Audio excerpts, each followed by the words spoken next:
All right, we're off. It's 1:30 and we are off to Gainesville.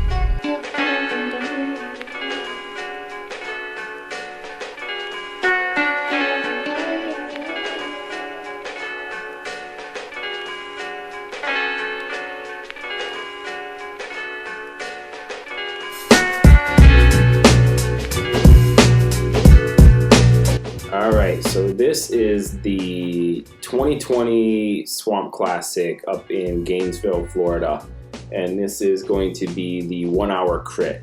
So I had plans to do like a whole video series with the road race and the time trial and the crit, but the GoPro started having issues on Saturday for the road race, and when I went to push the start button, it didn't film, so that was kind of disappointing. So to kind of recap that race, it was a 65-mile road race on Saturday, and there was a breakaway that went up the road probably 3 laps in. I ended up having to bridge to that breakaway with Michael Hernandez. He had a lot of his team represented, but he did come with me across that gap. And once we got there, kind of just really worked well together as a breakaway. It was a little bit larger of a breakaway, so it was weird that it worked so well, but we did have a lot of heavy hitters represented in that break, and we kind of wanted to keep it the 30-second gap. I think is as far as it got.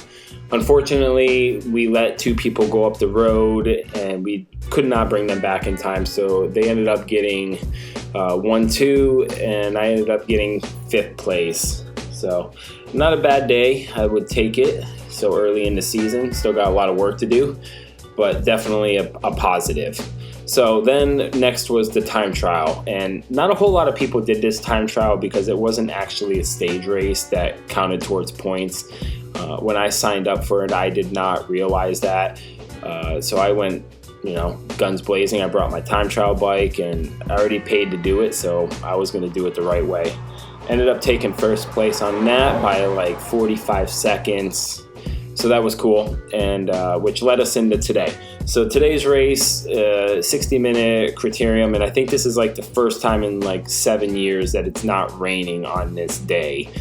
This is my first time doing this race, but I've been told it's always been wet. So definitely a positive not to have rain on this course, and they were actually able to open up the hairpin turn at the south side of the course. I guess last year they had a lot of crashes, so they decided to do away with that in that rain.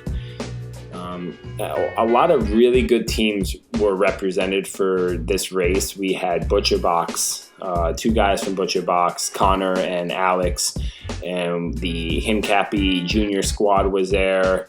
EDC Cycling was here, Velo Brew, Owen Shots guys.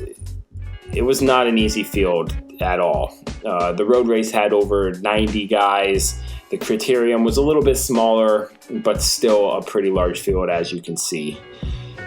Most of the race kept pretty fast. We slowed down through these turns since, 2-3 wide around there, and it was almost felt like 1,000 watts every time we came out of that corner.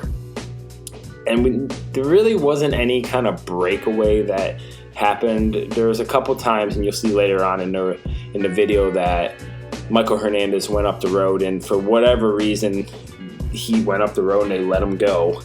And I've seen that one too many times, so I'm not gonna sit and watch that happen. I want to be part of that. I want to play too.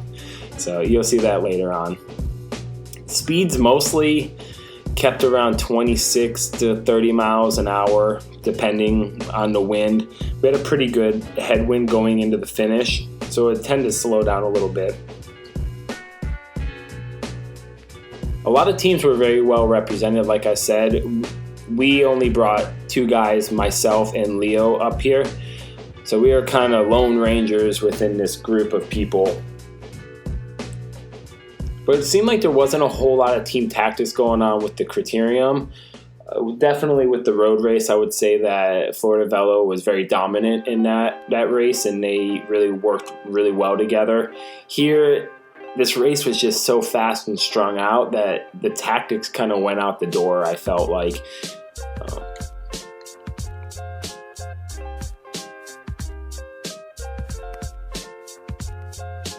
And here's this hairpin turn I'm talking about. So you really got to get a good position. There's a couple times I took the really, the inside line, and that works, but you really do lose a whole lot of speed.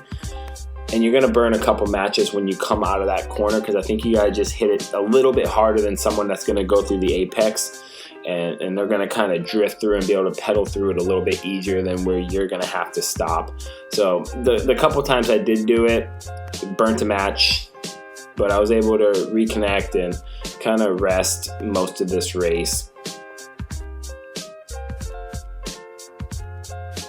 Kind of make my advancement up to the front. I noticed there's like a little break going. Butcher Box Connor on my right, he wants to be part of that, so he takes off. And I noticed that my teammate Leo's in that break, so immediately I back off and I go pull over to the right, because I'm not going to chase down my teammate. If he goes in that break, fantastic. My race is done. I'll just kind of be a pack filler at that point and roll out. But as you see, nothing really got away. It immediately strung back out and got brought back after a lap or two. I just know that I wasn't going to purposely be the person that's bringing that back.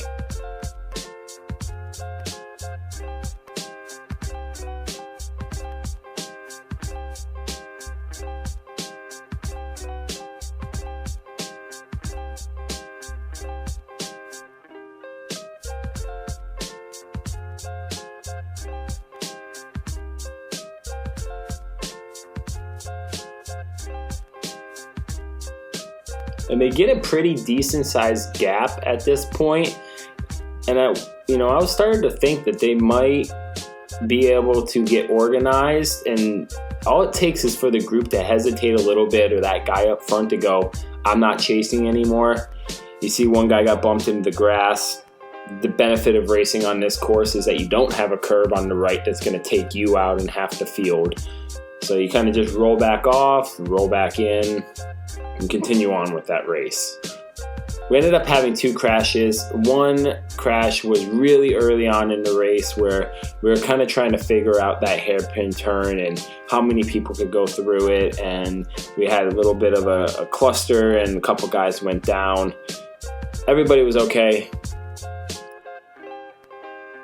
But once we kind of established a flow to the course, really wasn't that many crashes except for that typical last lap crash that usually happens.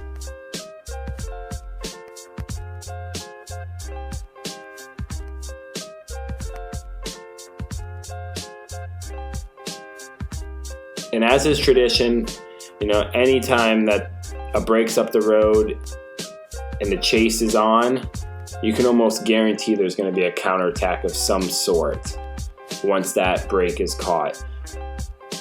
And the big thing is you got to watch, you don't want to chase every single breakaway that happens, but you want to know every single break that goes up the road. You don't want to be caught sleeping. And right here, you see Florida Velo making their move up to the front. That breakaway is getting brought back slowly. So I'm going to start kind of paying attention to what the counterattack is going to be. I don't really want to get my nose out in the wind just yet, but I think it's about to happen. And this is that hesitation I was talking about. So they kind of were like, I'm not chasing that. Velo Brew, I believe this is Yip.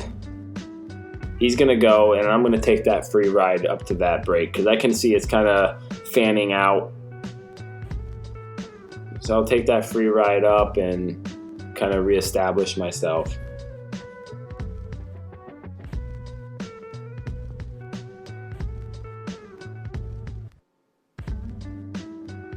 And this is where it starts to get clustered. And like I said, you have people pulling off, the brake didn't work, and you're going to wait for that counterattack. And that counterattack is going to be me. One reason I went is because there was already a counterattack from Michael Hernandez. So they let him go up the road, like I said, and I wanted to be up in that spot too. So he's just going around the 180. We have the chase on behind me with one guy trying to get on. And I turned myself inside out to catch this. And I was fully committed when I did catch it. I needed literally like 30 seconds to breathe, and he was really cool about that. Most people, when you do bridge to them, they immediately start flicking their elbow and saying, come on, come on, come on, when you're dying inside. So he just kept it smooth. He let me recover for the time I needed, and then he flicked his elbow and I came through. Unfortunately, when you have two guys go up the road that can hold power for a long time, that field starts to notice, and they're not going to allow that gap to grow too far. So right here, I start to make connection with him, and he's looking around, seeing how much time he has. I haven't really connected with him yet because I'm just trying to take a couple deep breaths because I don't know how he's going to react when I do catch him, if he's immediately going to flick. So I'm just kind of hanging back off into his draft a little bit so he doesn't immediately go, all right, work, let's go. And I think he picked that number on purpose. I saw that in the race. He works for Top View. I think he had number choice. So I'm going to call in for a complaint on that because, cherry picking numbers.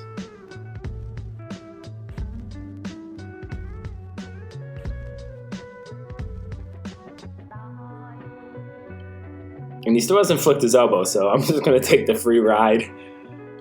They're just now going through the 180 turn, so we probably have 10 seconds on them. And right here, he's going to come around and he's going to go, okay, your turn. I gave you your time to rest. Let's go. So I'm going to pull through. This is the headwind section. So I'm going to try to keep that gas on as much as I can. And this is where you're really going to hope that you break some spirits up in the front. Because all you need, we keep 28, 29, 30, and they have 8 seconds of hesitation. Who wants to do the work? That's 8 seconds that we got, and we can collect 1 second, 2 seconds through every turn being a smaller group. But that doesn't happen, unfortunately. They keep organized, and they bring us back eventually.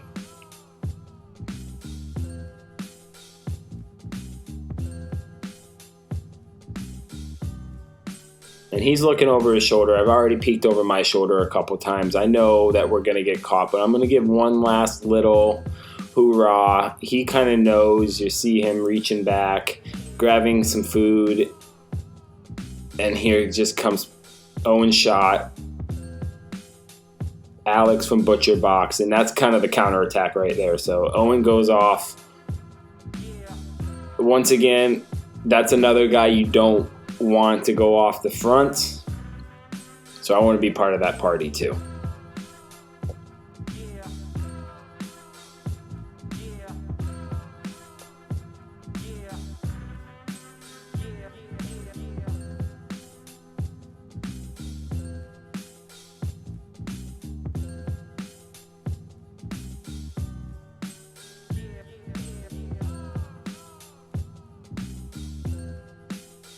And Owen's really putting in a big dig right now. He wants to get that counterattack. He's calling for someone to get up front. Alex kind of flicks the elbow and says, get up there and do something. So I go, I give it everything I got to get and connect to Owen. Hernandez is behind me, giving it everything he got to connect. And once again, we have another gap. But I really never recovered from the first chase that I had with Hernandez to now commit myself to another breakaway. But when your coach, Owen, tells you to go, you got to go. Strung out field, single file all the way through. I'm going to go in front. I'm going to give it another little dig. Everybody kind of knows that we're caught. So I'm just going to kind of hold the pace. And the counterattack. And once again, that's another very threatening counterattack. That's Connor from Butcher Box. He races every USA crit. he's a big deal. So, but I opted to just kind of sit back and see what happens with that one. Luckily, Owen came behind me, said, "Sit on my wheel." And that really was a lifesaver. This whole 10 minutes was very chaotic in the race. After this back forth counterattacks, everything that went on that you're watching, it kind of settled down, and I think everybody realized, okay, no one's getting away on this race. There's too many strong people to allow any breaks go up the road. Everybody knows each other. Nobody's letting anybody go. So we all kind of just chill. We get into a flow, and then that last 5-6 lap chaos starts to happen, and you'll see that. Connor pulls off to the right. Owen starts to settle down a little bit.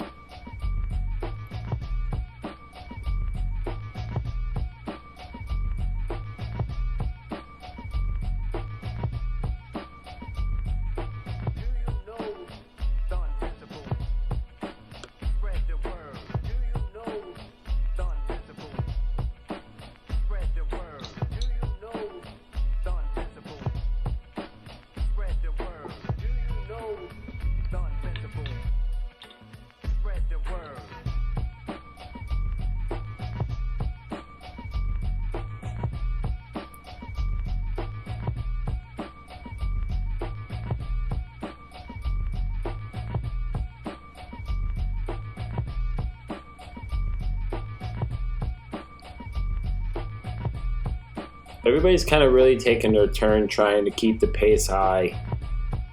Everybody feels like they can get a breakaway established, but nothing's happened so far. I end up at the front. I just decide to just kind of keep the pace, and we get another little mini breakaway or attack. Another threatening attack when I'm at the front. And I want to play, so I'm going to go with. And probably drag half the field with me, but that's okay.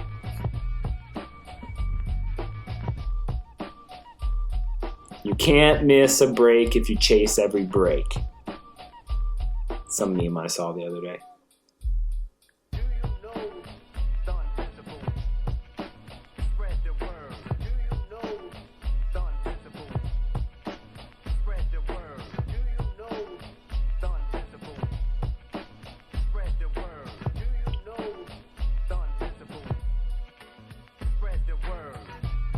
So let me kind of just talk about what I'm doing right now is what you should not be doing at all during a race.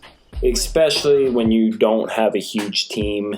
You really should be sitting in the back or, middle, maybe back of the upper front of the field. You shouldn't be chasing every attack. But I'm such a knucklehead that I really love being in breakaways. So I really want to bridge to every breakaway that happens. I burn a lot of matches that way, but I have a better opportunity to win races when I'm in a breakaway. I'm not a pure sprinter, so my best option is to just get in that break. There is some things I'm definitely going to be working on this season to kind of make myself more of an all-around rider. So don't count me out of sprints just yet, because it's only February.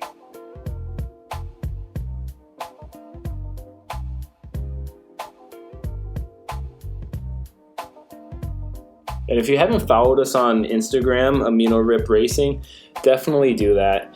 We're going to do a lot of races this year. We're going to go to Tulsa Tough. We're going to do Athens Twilight. A lot of the Florida races we're going to be represented in. A really good one is Sunshine Grand Prix, so we're going to be fully squatted for that one. Tour of South Florida is coming up next weekend, so there'll be a lot of updates about the results from that race. And we'll have a lot of the same guys that are in this race right now coming down to South Florida to race with us.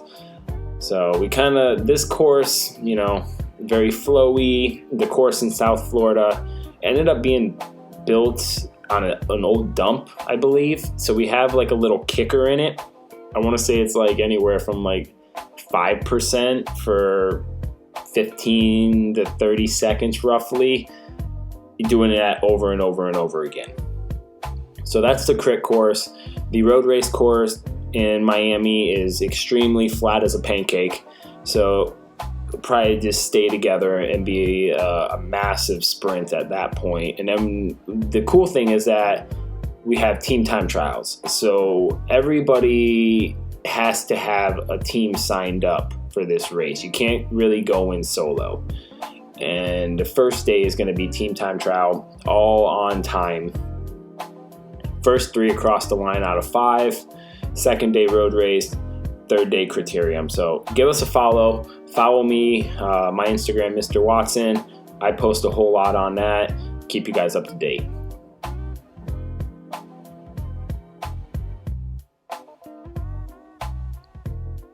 You kind of been just watching. Now we're all back together. Everybody's kind of just trying to stay at the front.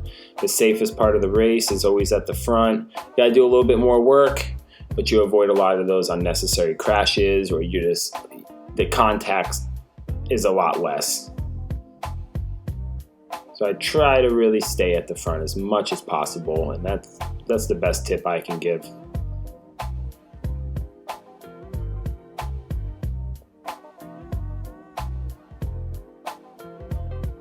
Kind of want to talk about like this guy Connor, so he is super smooth.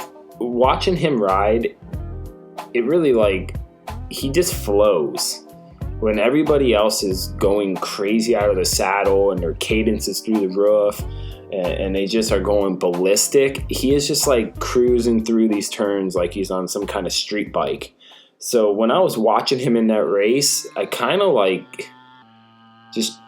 of calmed me a little bit, and I chilled out and was like, okay, just relax, just kind of hit the apex, come out. You don't need to be flying out of the saddle, just going ballistic, just chill. So that, you're always learning when you're racing, and you watch other people, you can learn a lot. It's called race experience, and I don't have a whole lot of it right now. I am a Cat 1, but I did Cat up rather quick. I do have bike handling skills. I can handle Cat 1 fitness, but I went up a little quick in the ranks. So, I'm always trying to absorb talent from the field. And when someone starts, talking to you, it's always good to just take their advice. Even if it's bad advice, take it, process it, and do what you want with it. But that was my little tidbit watching him. Another big person, a lot of the Florida Velo guys, very skilled at riding, veterans. So just watching them. There's a lot of juniors in here. They should be watching. Teammate Leo right in front of me. So he was the OG of the weekend. We ate a whole lot of pasta. Non-stop, so many carbs, and I still cramped for the road race.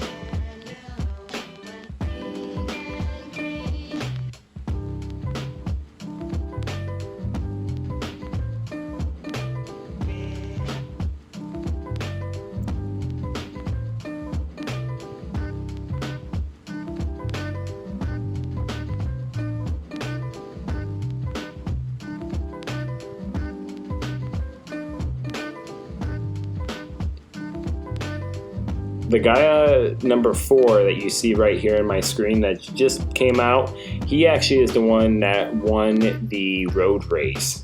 Him and Justin Plath from Florida Velo went up the road, and they stayed up. It was literally only like an 8-second gap, and I think all of us just thought, yeah, that's a good idea. Just kind of let them hang out, and we'll catch them. But that never happened. They dug deep, so they deserved that win, and never let people go up the road. And he actually did the time trial too, and he did really good in that. And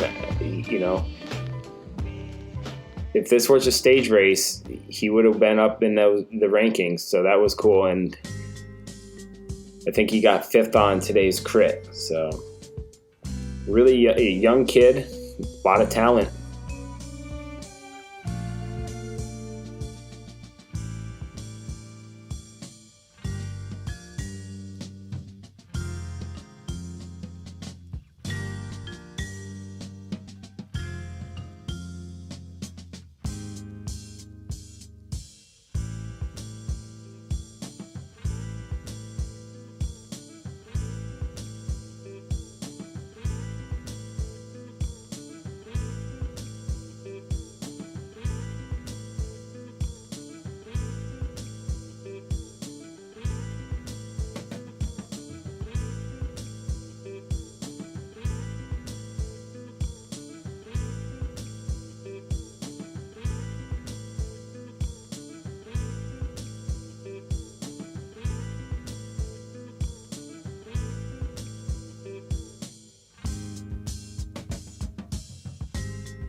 And as you see, it's 4 to go right now.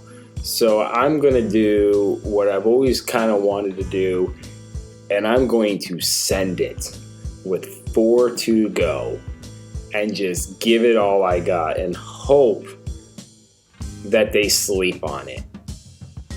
So as you can see, I have one guy chasing me. I'm fully committed. I'm not looking back. I'm digging deep. The only time I'm going to look back is when I come right around that hairpin turn, and it's going to kind of show me how much time I have. Still one guy chasing that. The rest of the group kind of gave up a little bit, but it is strung out, so they are committed still. I'm going to hit this turn fast. I'm going to power out of it. And right there, I create a little bit of separation.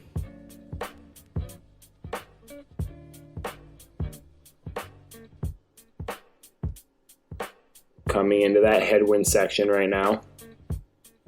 And right now I know if I can dig deep on this, then maybe I can just break some motivation and get a couple more seconds.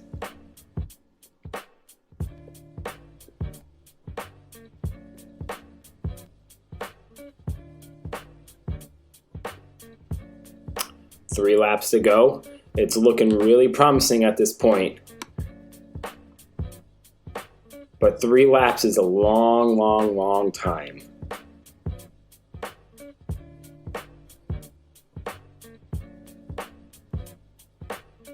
And if you look, I was thinking of this last night in bed, and I probably didn't take these turns as good as I should have.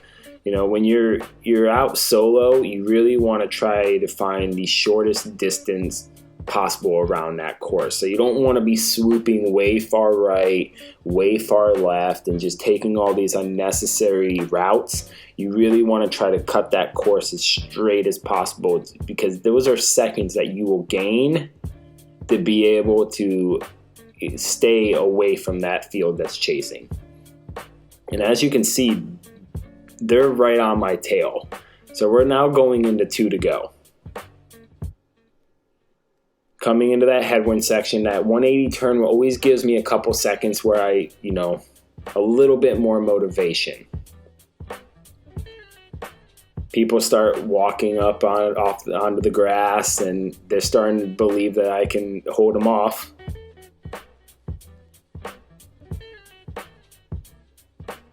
I'm in the pain cave right now, but I'm still committed.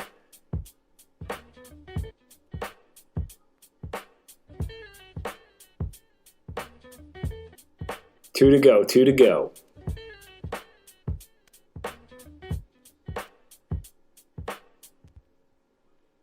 And this is a gambler preem. So when I run by, I heard gambler preem. So they caught me. I want to stay at the front. I don't want to give this race up right now. I see Owen at the front. I see another Velo Brew guy, so I just kind of tuck right in. The junior pulls off. Owen goes to the front, starts drilling it, keeps that pace high. But I know I'm third wheel right now, so I'm not in the best position. I just got done with a flyer, so I'm definitely gassed, and I don't have what it takes to win a sprint at this point. So all my goal is to just stay at the front, not get caught up in any kind of messes, and maybe something crazy happens that I can get a good position. I'm already kind of losing wheels at this point to this team here. Kind of get bumped right back. I think I'm 5th wheel at this point. I have, I believe, Butcher Box on my wheel. Yeah. So now we're going into 1 to go. And if anybody knows what 1 to go is, you're going to go up there and you're going to take that gambler preem, and my race is done. It was the last little bit of my race I had. Wasted.